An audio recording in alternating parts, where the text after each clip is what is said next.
Hi everybody, it's Jeanette Bell from East Coast Mommy, and if you like having fun and saving money, I have the video for you. Today I'm sharing tips and tricks for throwing the ultimate backyard carnival. I love a photo booth at a party. It's a great way to get guests involved and let them take their own pictures that they can remember the party by.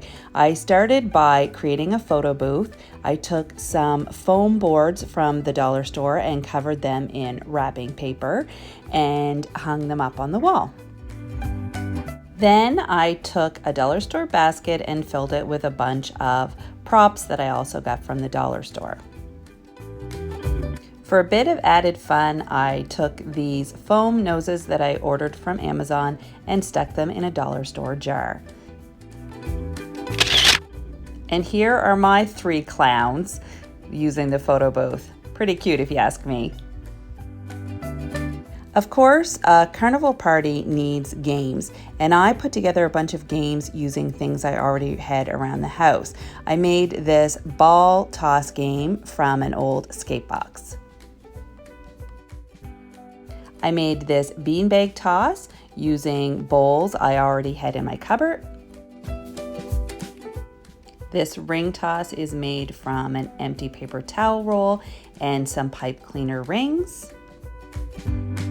This guessing booth is an empty box I had, a couple of dollar store jars full of candy, and a clipboard with paper for making the guesses. And this straw draw is bits of paper rolled up inside bits of straw, and each piece of paper is either a small, medium, or large prize, and here they can pick their prizes. Next up is my favorite part, carnival party food. Of course, you're going to need chips and popcorn and cotton candy. You can also add some fun elements like this kissing booth, which is just chocolate kisses,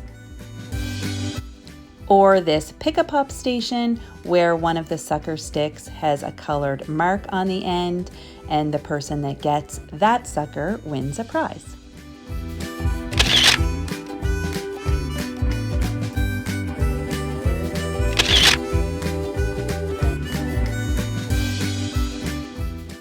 And don't forget the cakes. I opted for simple cakes with sprinkles and candy, and I added some paper straw banners.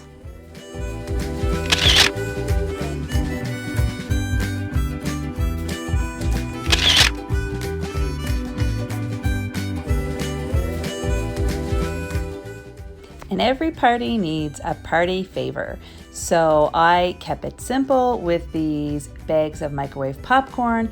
I added a cute note that said thanks for popping by, and my guests had something fun to take home. This was a super fun party, and I hope I've inspired you with the easy and inexpensive DIY details. If you like this video, please give it a thumbs up. Really helps my channel. And if you haven't already, hit that subscribe button and ring that bell to be notified of future videos. See you next time. Bye.